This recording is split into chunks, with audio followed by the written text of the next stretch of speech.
안녕하십니까. 전세계 신 CBN 청취자 여러분, 하나님의 말씀으로 사랑과 행복 전하는 CBN 교과방송의 정수 인사드립니다. 안녕하세요. 김성진입니다. 예, 목사님 정말 반갑습니다. 야, 이거 얼마 만이죠, 목사님? 네, 한 3개월 만이네요. 아, 많은 분들이 목사님 근황을 궁금해하실 것 같은데 어떻게 지내시는지 네네. 간단하게 좀 말씀 좀 해주시겠습니까?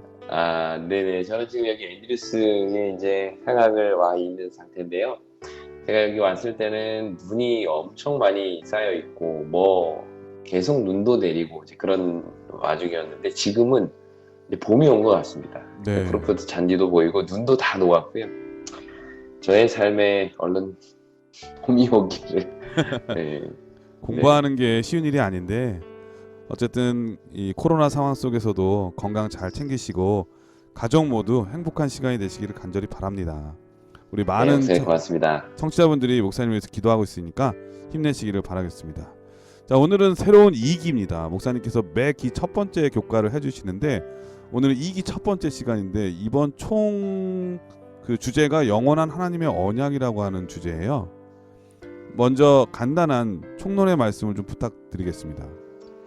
네, 먼저 이제 총론을 말씀드리기에 앞서서 이 책의 저자를 좀 소개해 드리고 싶은데요. 이 책의 저자가 게라르트 프란츠 하젤이라는 분입니다.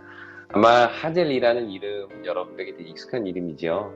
우리 재림교회에서 가장 유명한 신학자 중에 한 분이신데요. 그가 저술한 구약신학 또 신약신학이라는 이 책은 지금도 많은 신학교에서 교과서로 사용할 정도로 아주 고전이 되었습니다. 이 게라르트 하젤의 아들이 있어요. 이름이 마이클 하젤인데요. 우리에게는 좀 익숙한 이름일 수도 있는데, 왜냐하면 2020년 1기 교과 성서 해석학이라는 그 교과의 저자이기도 했거든요. 사실 이번 교과, 우리가 공부하게 될 이 교과는 1982년에 게라르트 하젤이 저술한 책을 기초로 하고 있어요. 근데 이 책이 그의 아들 이 마이클 하젤이 2002년에 다시 편집해서 출간을 했고요. 그게 다시 이번에 교과책으로 그렇게 나오게 된 겁니다. 네, 아들이 근데 아버지의 것을 잘 다듬어 가지고 낸 책이군요. 그렇죠. 맞습니다. 근데 안타깝게도 이 게라르트 하젤은 1994년에 유타주에서 이 자동차 사고로 목숨을 잃게 되었는데요. 야젤 박사는 구약학자이지만 신구약 전체를 정통한 그런 학자였습니다. 그 중에서도 특히 신구약을 관통하는 이 언약 개념을 아주 깊이 연구한 그런 학자인데요. 그런 의미에서 이번 기 동안 우리가 공부할 이 하나님의 언약, 이 내용은 성경 전체를 이해하는 데 매우 중요한 기초를 제공하게 될 겁니다. 많은 사람들은 성경을 이 서로 다른 여러 시대에 걸쳐 기록된 서로 다른 책들의 집합체다 라고 이야기를 합니다. 다양한 시대와 또 다양한 배경 속에 기록된 서로 다른 이야기들이 모여 있다는 건데요.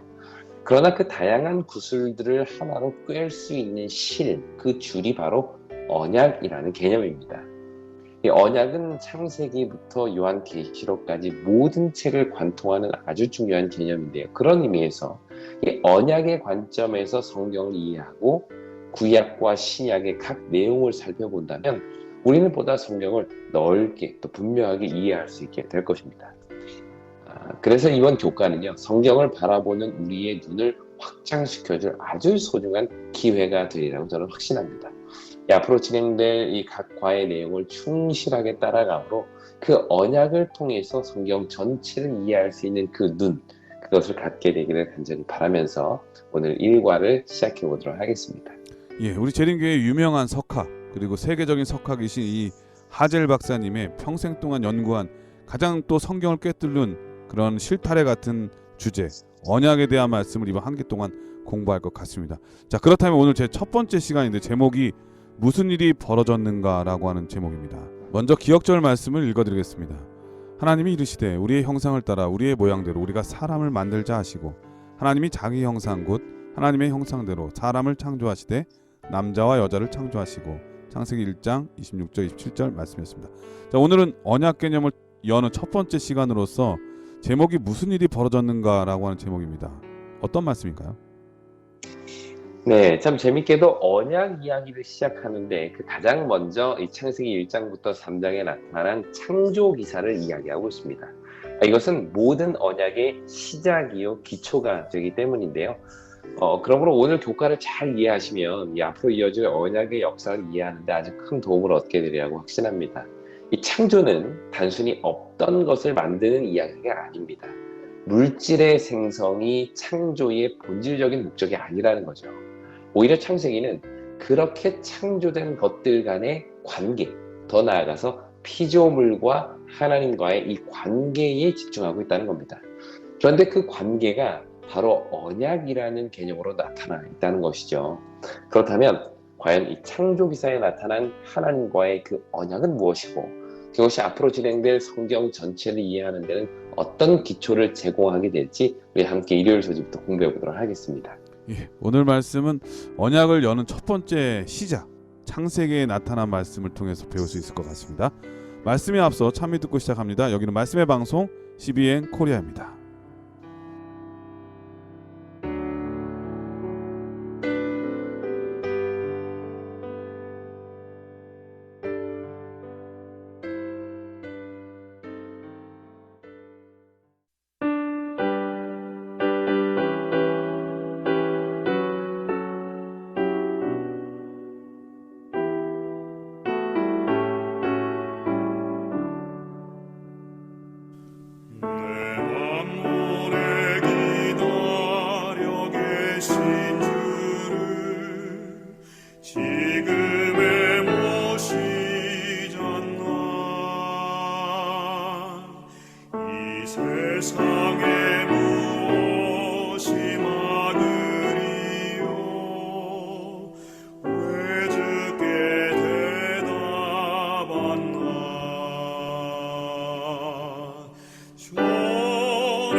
예, 참미 잘 들었습니다. 1월 소지는 거북이, 아래 또 거북이.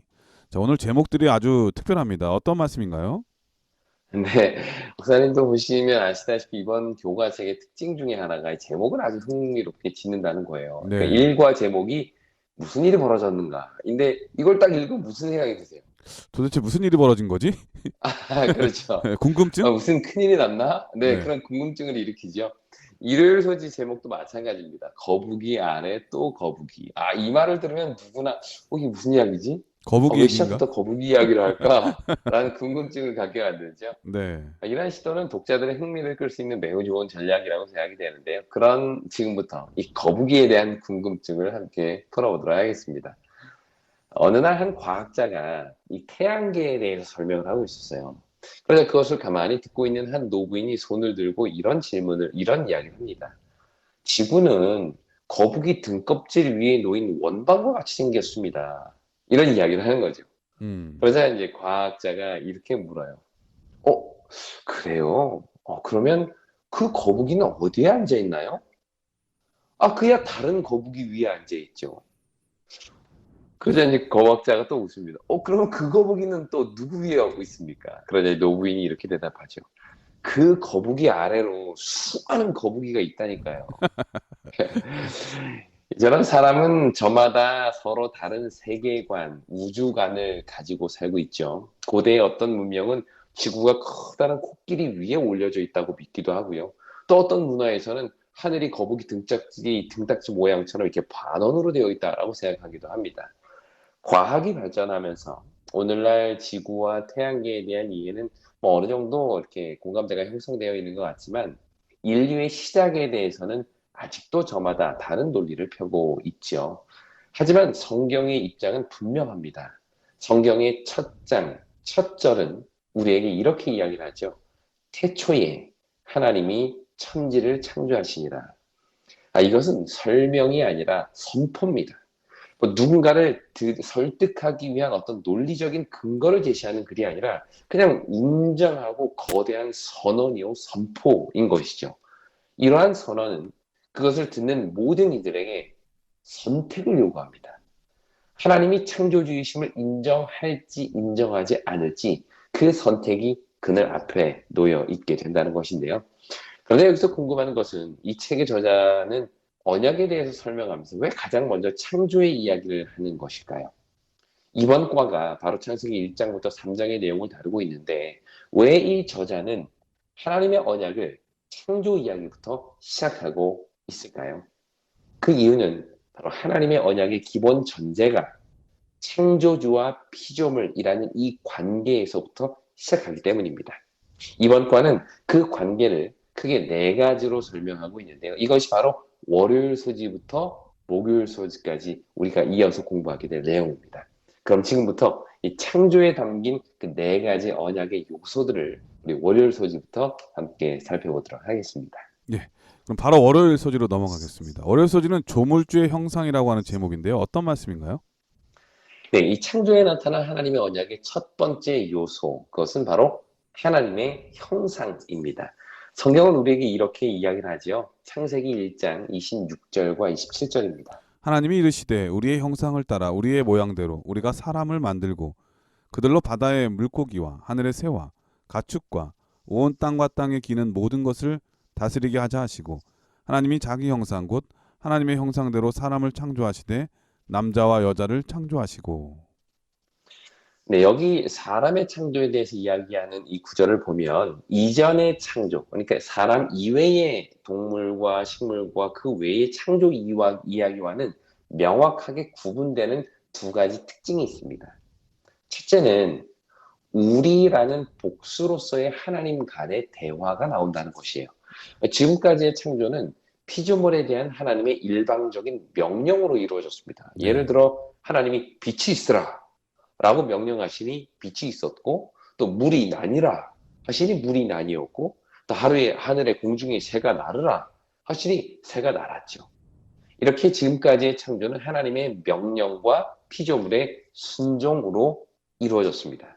하지만 유일하게 이 사람을 창조하는 구절에서는 우리라고 표현되는 이 하나님, 이 복수의 하나님 간의 대화가 등장한다는 것이에요. 다시 말해 창조주와 피조물 간의 대화가 아닌 하나님과 하나님 간의 대화가 나온다는 말입니다. 네. 그런 면에서 우리의 보면은 형상을 사람을 만들 때는 하나님께서 딱 구별되게 대화하시고 협의하셔서 만드셨네요. 네, 네. 그러니까 우리의 형상을 따라 우리의 모양대로 우리가 사람을 만들고 다스리게 하자. 그러니까 사람의 창조는 하나님 간의 대화, 더 나아가서 하나님 간의 합의를 통해서 이루어졌다는 겁니다. 물론 이 말이 다른 창조는 뭐 합의 없이 이루어졌다는 말이 아니라 본문 자체가 사람의 창조를 이야기할 때 하나님 간의 완전한 합의, 그 의지에 대한 온전한 연합, 바로 그것 자체를 강조하고 있다는 겁니다. 이것은 세 분 하나님을 하나로 묶는 그 언약의 존재를 우리에게 보여주는데요. 언약의 개념은 이미 세상이 창조되기 전 세 분 하나님을 하나로 묶는 끈이었습니다. 그리고 그 언약의 개념이 사람을 창조하고 그들을 하나로 묶는 끈으로 이어지게 된 것이죠. 그런 의미에서 우리의 형상을 따라 창조되었다라는 말은 하나님 간의 온전한 연합, 그 끈으로 묶는 언약이라는 끈으로 묶여진 그 온전한 연합이 사람과 하나님 사이, 또 사람과 사람 사이에 이루어졌다는 그런 뜻입니다. 그래서 창조 기사를 보면 유일하게 사람에게만 둘이 하나가 되는 연합의 개념을 소개하고 있다는 것이죠. 자, 정리해 보면 세 분 하나님을 하나로 묶은 이 온전한 이 언약의 끈이 사람과 하나님, 또 사람과 사람 사이를 묶는 끈이 되었다는 것을 여기서 보게 됩니다. 네, 결국 사람과 사람 사이의 연합 그리고 하나님과 사람 사이의 연합이 이 연합의 시작이신 하나님으로부터 왔다 그런 느낌이 드네요. 네, 맞습니다. 정확하게 잘 요약을 해주셨습니다. 둘째로 본문은요, 그렇게 하나님의 형상을 따라 창조된 사람의 역할을 이야기하는데 그 역할이 바로 1장 26절 마지막 부분에 보면 모든 것을 다스리게 하자라는 것이었습니다. 이 고대 근동의 문화를 보면 왕이 다스리는 각 지역에 이 왕의 이미지를 세워두는 것을 볼 수가 있는데요. 이것은 왕의 권위와 통치가 바로 거기까지 미친다라는 것을 나타내는 하나의 표이었습니다. 즉 왕의 이미지, 왕의 형상은 그분의 통치와 다스림을 보여주는 아주 중요한 상징이었던 것이죠. 이런 배경에서 26절을 이해하면 하나님의 이미지, 그분의 형상을 따라 창조된 사람에게 하나님이 창조하신 그 모든 만물을 다스리는 역할을 주셨다라는 말은, 사람은 하나님을 대신해서 그분의 통치를 따라 온 땅을 다스려야 하는 아주 중요한 역할이 그들에게 맡겨졌다는 뜻입니다. 이러한 내용을 좀 정리해 보면, 세 분 하나님을 하나로 묶는 그 언약의 끈이 사람과 하나님, 그리고 사람과 사람을 하나로 묶는 언약의 기초가 되었고, 더 나아가서 이 다스림이라는 개념을 통해서 하나님은 사람과 피조 세계를 또 한 번 언약으로 묶으셨다는 것이에요. 결국 사람의 창조를 통해서 하나님과 사람, 사람과 사람, 그리고 사람과 이 피조물이 언약의 관계로 서로 묶여 있다는 것을 여기서 보게 됩니다. 이것이 사람의 창조에 나타난 언약 개념인 것이죠. 그런 의미에서 우리는 우리와 묶여있는 이 관계들 속에서 하나님의 형상을 나타내는 것, 이것이 정말 중요하다는 것을 기억해야 합니다. 아담과 하와의 다스림은 하나님의 다스림과 다르지 않습니다. 서로가 서로를 대하는 태도, 또 피조물을 대하는 사랑의 동기, 그 모두가 다 하나님의 형상과 그분의 통치 이념을 나타내야 한다는 것이에요. 우리는 보통 하나님의 형상을 이야기할 때 어떤 인간의 외적인 모습뿐만 아니라 인간의 내면의 품성을 이야기하죠. 그런데 우리가 기억해야 할 또 한 가지 중요한 본문이 말하고자 하는 하나님의 형상은 이 다스림이라는 관계를 통해서 드러난다는 것입니다. 인간이 피조 세계를 다스리고, 부모가 자녀를 다스리고, 왕이 백성을 다스리는 이 모든 관계 속에서 그들은 하나님의 형상을 드러내도록 창조되었다는 것입니다. 우리가 화요일 소지에서 좀 더 자세히 살펴보겠지만, 우리에게 주어진 이 모든 어떤 권력, 권한, 혹은 책임과 역할은 하나님의 형상을 드러내는 통로가 되어야 하는 것이에요. 그런 의미에서 오늘 우리 각자의 삶의 현장에서 만나는 그 모든 이들에게 하나님의 형상을 드러내는 일, 이것이 바로 하나님께서 우리에게 주신 중요한 어떤 책임이고, 그것이 하나님과 우리, 또 우리와 다른 사람, 또 우리와 피조 세계를 하나로 묶는 언약의 중요한 요소라는 것, 우리가 기억해야 할 것입니다. 네. 월요일 서지는 조물주의 형상이라고 하는 제목이었는데, 그 형상은 바로 그 만드신 분의 통치 영역을 표하신다고 그랬잖아요. 네네. 그러니까 사람이 생육하고 번성하고 땅을 정복할 때마다 하나님의 영역이 넓어지는 거네요. 하나님의 나라가. 그렇죠. 맞습니다. 네. 네네. 그리고 그 모습을 통해서 이 세상을 누가 다스리는지를 알려줘야 될 책임이 바로 그 형상에 있는 거니까 사람이 네네. 모든 행동하는 모든 것들이 다 하나님을 드러낼 수 있는 그런 기회가 될 수 있었겠네요. 맞습니다. 그래서 오늘 우리의 어떤 하나님의 형상을 나타내는 우리의 일상의 일들이 결국은 목사님 말씀하신 것처럼 하나님이 다스리는 하나님 나라의 확장이에요. 네. 그렇게 계속해서 우리가 하나님의 형상을 우리의 다스림을 통해서, 관계를 통해서 나타낼 때 바로 그곳에서 하나님 나라, 하나님의 통치, 그분의 다스림이 확장되게 될 것입니다. 그러니까 죄짓기 전에 사람의 모든 다스림을 통해서 피조물들, 짐승들과 식물들도 이 하나님께서 우리를 이렇게 다스리시는구나, 우리 이렇게 사랑하시는구나라는 것을 느낄 수 있도록 이 관계, 언약 관계를 통해서 형성해 놓으신 거네요. 네, 그러면은 화요일 소지 계속 보겠습니다. 제목이 하나님과 인류의 결속이라고 하는 제목인데요. 어떤 말씀인가요? 네, 이렇게 창조된 사람에게 하나님께서 맡기신 일은 바로 모든 만물을 경작하고 지키는 것이었습니다. 창세기 2장 15절입니다. 여호와 하나님이 그 사람을 이끌어 에덴 동산에 두어 그것을 경작하며 지키게 하시고. 네, 여기 창세기 1장 28절에서 아담과 하와에게 주어진 역할, 즉 모든 생물을 다스리라라는 것은 바로 그것을 경작하고 지키라라는 것이었습니다. 그런데 여기서 사용된 이 두 단어, 이 경작하다라는 단어와 지키다라는 이 단어가 성경에 보면 그대로 아담과 하와 말고 그대로 적용된 한 사람이 있어요. 어떤 한 직분이 있습니다. 다시 말해 에덴 동산에서 경작하고 지키는 역할을 맡았던 아담과 하와와 동일한 직분이 주어진 사람이 있는데, 그게 바로 구약의 제사장과 레위인입니다. 민수기 3장 7절과 8절 말씀 보시겠습니다. 그들이 회막 앞에서 아론의 직무와 온 회중의 직무를 위하여 회막에서 힘호하되 곧 회막의 모든 기구를 맡아 지키며 이스라엘 자손의 직무를 위하여 성막에서 심우할지니. 예, 민수기 3장은 제사장 가문과 레위인들의 직무를 쭉 소개하고 있는 내용인데요. 거기 보면 그들이 모든 기구를 맡아 지키며 성막에서 심우하는 역할을 맡았다라고 소개합니다. 근데 여기 지키다라는 이 뜻의 샤마르라는 이 단어가요. 창세기 2장 15절에 지키다와 같은 단어이고요. 여기 우리말로는 심우하다라고 번역된 이 히브리어 아바드라는 단어는 창세기 2장 15절에 경작하다라는 단어와 같은 단어입니다.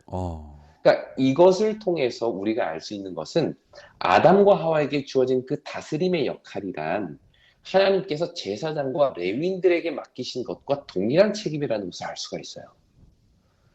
그렇다면 제사장과 레위인들에게 주어진 역할이라는 것이 무엇일까요? 그것은 하나님과 백성을 연결해 주는 역할입니다.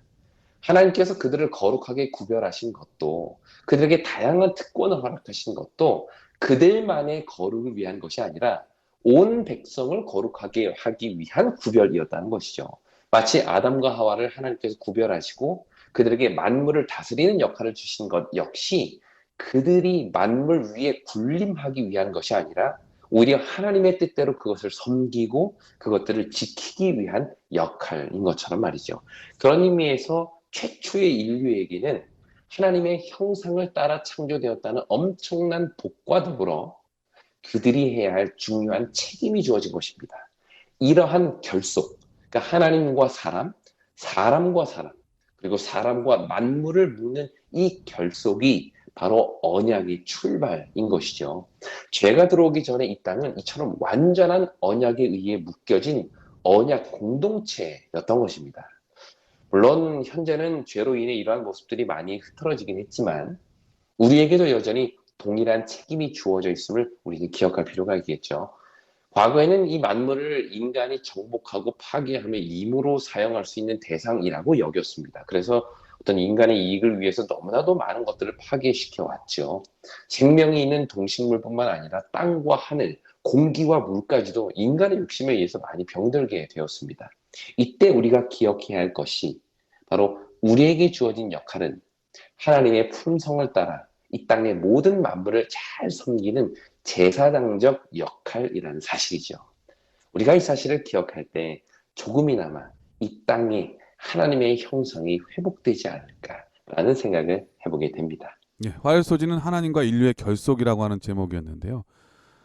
경작하고 지키게 하시는 그 명령, 최초의 인류에게 주신 하나님의 뜻이었는데 인류가 범죄한 이후에 그게 끊긴 것이 아니라 제사장 직분을 통해서 계속해서 그 언약 개념이 유지될 수 있었다고 하는 것을 새삼 느끼게 됩니다.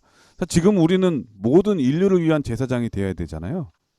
맞습니다. 예, 그러므로 우리도 경작하며 지키게 하는 일을 우리가 먼저 해야 되고 노력해야 될 것을 말씀해 주신 것 같습니다. 그렇게 해야 하나님과 우리 사이의 결속이 유지되고 또 지켜나가는 게 아닌가 그런 생각이 드네요. 자, 그럼 여기서 찬미 한 곡 들으신 다음에 계속해서 수요일 목요일 소지를 공부하도록 하겠습니다. 여기는 말씀의 방송 CBN 코리아입니다.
예, 수요 소지는 나무 아래서라고 하는 제목입니다. 나무 아래서 어떤 일이 있었나요?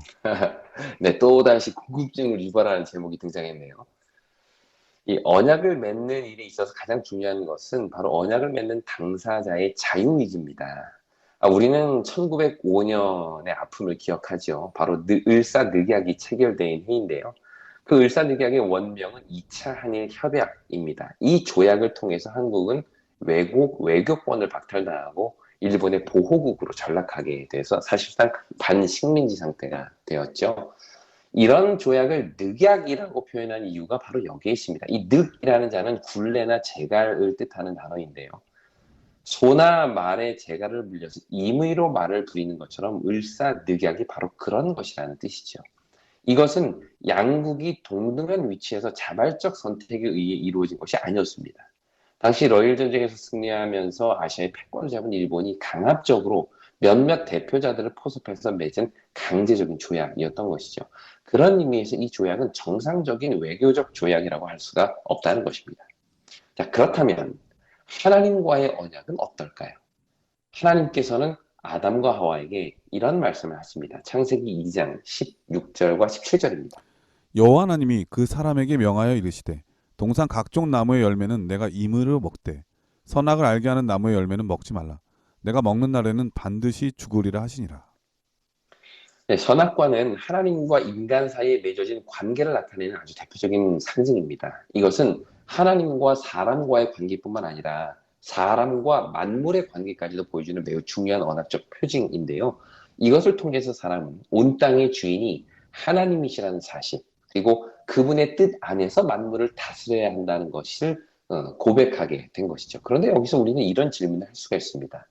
선악과가 있다는 사실 자체는 인간에게 선택권이 주어졌다는 뜻인데, 그러나 그 선택의 결과가 죽음이라는 말은 사실 다른 선택지가 없다는 말이 아닐까요? 다시 말해서, 너 이것을 먹으면 죽는다라는 말은 먹을지 말지에 대한 선택의 자유를 주었다라기보다는 먹지 않는 것 외에 그 어떤 선택지도 없다라는 말처럼 들립니다. 너 이거 먹으면 죽어. 먹을래 말래. 라는 말은 먹지 않는 것 외에는 다른 선택지가 없다는 뜻이겠죠.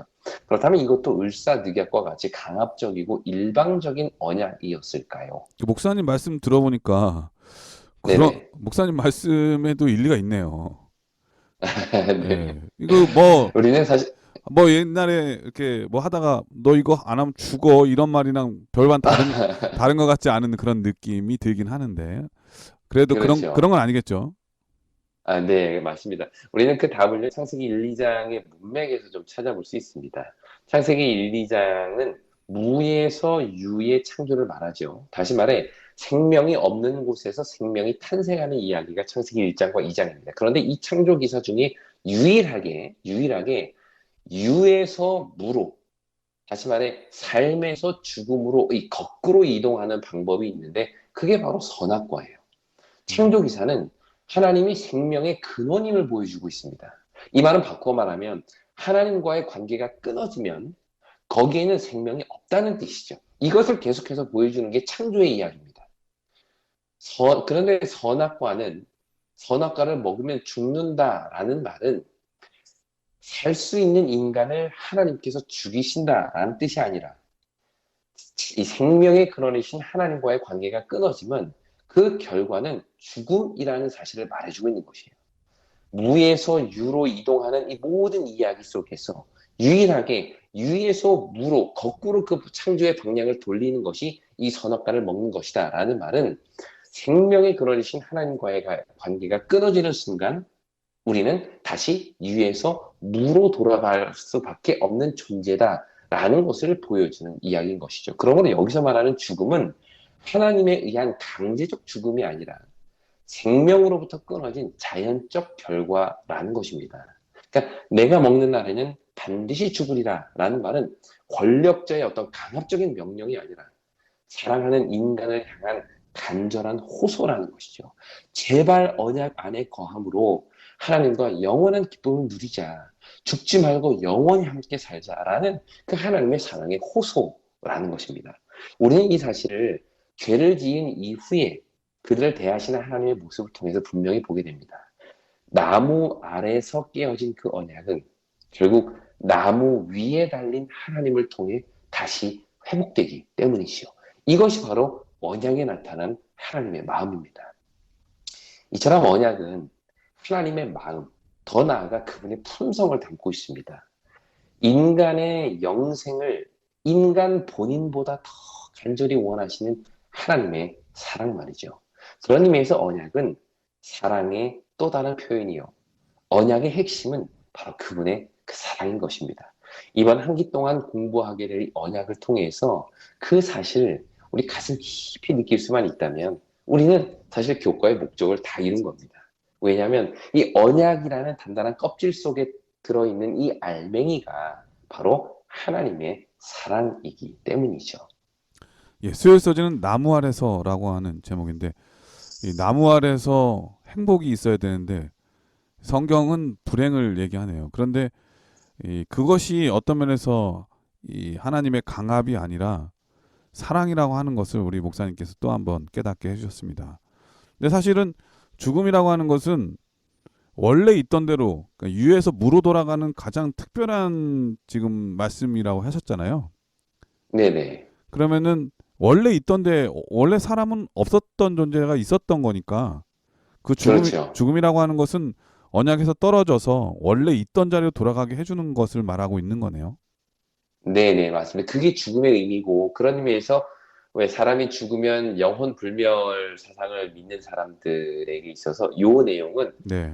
그런 생각이 얼마나 잘못된 것인지, 죽음이라는 것 자체는 아예 아무것도 없는 상태로 돌아간다는 것인지에 대한 분명한 어떤 가르침이 될 수도 있을 것 네. 같습니다. 하나님과의 언약 관계에서는 아무 상관이 없는 존재가 돼버리니까 말이죠. 네, 맞습니다. 자, 목요일 서지는 관계의 파괴라고 하는 제목인데 어떤 말씀인가요? 네, 먹는 날에는 죽으리라 라는 이 간절한 호소에도 불구하고 인간은 그 언약을 깨뜨리죠. 그리고 다음과 같은 결과에 이르게 됩니다. 창세기 3장 7절과 8절입니다. 이에 그들의 눈이 밝아져 자기들이 벗은 줄을 알고 무화과 나무 잎을 엮어 치마로 삼았더라. 그들이 여호와 하나님의 낯을 피하여 동산 나무 사이에 숨은지라. 여기서 우리는 창세기 1장과 2장과 반대되는 두 가지 현상을 보게 되는데요. 첫째는 벗은 줄 알고 무화과 나무 잎을 엮어 치마를 삼았다는 것이고요. 둘째는 하나님의 낯을 피하여 숨었다는 것입니다. 이 두 가지 사실은 죄로 인해 깨어진 두 관계를 보여주죠. 첫째는 사람과 사람 간의 관계입니다. 창세기 2장 가장 마지막 절은 두 사람이 벗었으나 부끄러워하지 않았다라고 말합니다. 그런데 죄가 들어오자 그들은 가장 먼저 벗었음을 깨닫고 부끄러움을 느끼고 그 결과 자신을 가리게 되죠. 또한 하나님과의 관계에도 변화를 가져오게 되는데요. 2장 22절에 보면 하나님과 아담과 하와가 직접 대화하며 교제하시는 그 하나님을 보게 되는데 죄를 지은 이후는 하나님을 두려워하여 숨게 됩니다. 이처럼 죄를 지은 이후 나타나는 이 두 가지 대표적인 현상은 사람과 사람, 하나님과 사람의 관계의 단절을 보여줍니다. 이것이 죄가 만들어낸 가장 분명한 결과죠. 근데 그뿐만이 아닙니다. 창세기 3장 18절에 보면 땅이 내게 가시덤불과 엉겅퀴를 낼 것이다 라고 말씀하시므로 땅을 지키고 다스리는 아담과 하와 또 아담과 피조물 간의 관계 역시 깨어졌음을 보게 되죠. 이로써 죄는 하나님과 사람, 사람과 사람, 그리고 사람과 피조물 간의 모든 관계, 모든 언약을 다 깨뜨리는 결과를 가져오게 된 것입니다. 네. 막 이렇게 언약이 깨졌으면 네네. 하나님께서도 가슴이 정말 많이 아프실 텐데 네네. 그렇다고 해서 거기서 끝내면 안 되잖아요. 끝내면 안 되죠. 네. 그러면은 새로운 언약이 필요할 것 같은데 하나님께서는 범죄한 인류에게 새로운 언약을 세워 주시나요, 또? 네, 맞습니다. 하나님께서는 그러한 꿰어진 언약을 회복하기 위하여 다음과 같은 언약을 허락하시죠. 창세기 3장 15절입니다. 내가 너를 여자와 원수가 되게 하고 내 후손도 여자의 후손과 원수가 되게 하리니 여자의 후손은 내 머리를 상하게 할 것이요 너는 그의 발꿈치를 상하게 할 것이니라 하시고. 네, 우리가 잘 알듯이 이 말씀은 깨어진 언약적 관계를 회복하기 위한 예수 그리스도의 희생을 약속하고 있습니다. 그리고 그 언약의 기다림과 성취의 역사가 바로 성경 전체의 이야기인 거죠. 그런 의미에서 성경은 온통 처음부터 끝까지 언약 이야기라고 말할 수 있습니다. 그 언약이 이스라엘 역사 통해서 쭉 어떻게 내려왔는지를 보여주는 것이 구약이고요. 마침내 그 언약의 성취로 오신 예수 그리스도와 그분을 통한 온전한 구원을 선포하는 것이 신약입니다. 그러니까 신약과 구약이라는 이름 자체가 언약을 담고 있듯이 성경의 모든 내용은 바로 그 언약의 성취에 초점을 맞추고 있는 것입니다. 자, 어떠신가요? 성경의 시작과 끝을 하나로 묶는 이 언약에 대해서 야, 이제 앞으로 어떻게 진행될까 계속 공부하고 싶다라는 생각이 드시나요? 너무 많이 드네요. 그러세요? 네. 만약 우리가 이번 교과를 통해서 이 성경 전체를 언약의 틀로 이해할 수 있는 안목이 생긴다면 우리는 분명 전보다 훨씬 더 성경을 하나의 통일체로 바라볼 수 있게 될 것입니다. 지금까지는 제각각 서로 다른 이야기들로 느껴졌다면 그 모든 사건들이 언약이라는 하나의 실로 깨어지는 것을 경험하게 될 텐데요. 그러므로 이번 과를 통해서 앞으로 우리가 계속해서 각 성경의 이야기와 약속을 통해서 나타난 그 모든 스토리 속에 나타난 그 언약의 개념을 이해하고 성경 전체의 모든 언약의 성취인 그 예수 그리스도, 그분의 귀한 어떤 언약적 사명과 구원을 우리가 더 깊이 이해하게 되는 한 기가 되기를 간절히 바라면서 오늘 공부를 마무리하도록 하겠습니다. 예, 목요일 소지는 관계의 파괴라고 하는 제목인데 인간의 범죄로 하나님과의 언약 관계가 깨어졌을 때 하나님께서는 이 새로운 언약을 통해서 인류를 구원하시기 위한 또 새로운 그 하나님의 구원의 뜻을 이루는 과정을 또 깨달을 수 있을 것 같은데 그 모든 것들을 다 언약적 개념에서 우리가 이해할 수 있을 커다란 개념을 우리 목사님께서 알려주셨습니다. 네, 이제 제가 한 가지 더 말씀을 드리자면 드라마를 볼 때 사람들이 가장 중요하게 생각하는 게 바로 1편입니다. 1편. 음, 1편에서는 앞으로 모든 뒤의 스토리를 풀어나갈 어떤 중요한 어떤 계기와 동기, 또 그 실마리가 딱 제공이 돼서 그것을 딱 보면 이 드라마를 계속 볼지 말지를 사람들이 결정한다고 해요. 아마 이 교과의 저자는 의도적으로 이번 1과의 가장 마지막을 이 창세기 3장 15절로 이렇게 마무리한 것 같습니다. 왜냐하면 처음에 완벽하게 묶였던 언약이 죄로 인해서 깨지고 새롭게 주어진 언약이 바로 창세기 3장 15절이거든요. 이제 네. 앞으로 진행될 모든 이야기는 이 창세기 3장 15절을 하나님께서 어떻게 풀어내시는지 거기에 대한 내용입니다. 그러니까 창세기 3장 15절 이후에 나타나는 모든 스토리는 바로 그 깨어진 언약을 회복하시고 다시 새하늘과 새 땅으로 회복하시는 그 모든 이야기가 바로 요한계시록 20장까지 이어지는 것이죠. 그런 의미에서 이 창세기 3장 15절로 시작되는 이 언약, 그것이 과연 이스라엘의 모든 역사를 통해 또 인류 역사를 통해 어떻게 전개되는지를 보는 것은 우리에게 정말 흥미롭고 재밌는 일이라고 생각이 됩니다. 그러한 어떤 기대감을 가지고 우리가 앞으로 교과 공부에 임했으면 좋겠습니다. 예. 결론이 나왔네요. 2과부터 12과까지는 그 과정, 회복하는 과정에 대한 언약을 하나님께서 말씀해 주실 것 같고 13과는 회복된 언약이 완성되는 그런 교과가 될 것 같은 느낌이 드네요. 맞나요? 네. 원래 미래를 미리 얘기하면 안 되니까. 네. 제가 스포일러가 어떻게 됐네요. 진행될지. 네네. 자, 궁금증을 가지고. 여러분들이 지금부터 이 말씀이 맞는지 안 맞는지 2과 3과 쭉 공부하면서 확인해 보시기를 바라겠습니다. 참 사실은 제 느낌이 1기하고 너무 연관성이 있는 게 이사야는 성경의 모든 축약과 같은 느낌이 들었어요. 66장으로 돼 있고. 그렇죠. 근데 이번 기의 교과는 그 성경을 전체로 볼 수 있는 언약적 개념으로 성경을 볼 수 있어서 연관성이 있는 것 같은 그런 느낌이 듭니다. 이 성경을 공부한다는 게 얼마나 흥미진진하고 하나님의 약속이 얼마나 우리에게 확실한지 이번 기 교과를 통해서 확실하게 깨닫는 좋은 시간이 될 것 같습니다. 우리 목사님께서 간략하게 이번 교과를 정리해 주시고 기도하고 마치도록 하겠습니다. 네, 오늘 우리는 언약이라는 이 여행, 긴 여행의 첫 걸음으로 창조 이야기를 살펴보았죠. 창조기사는 언약의 시작을 보여줍니다.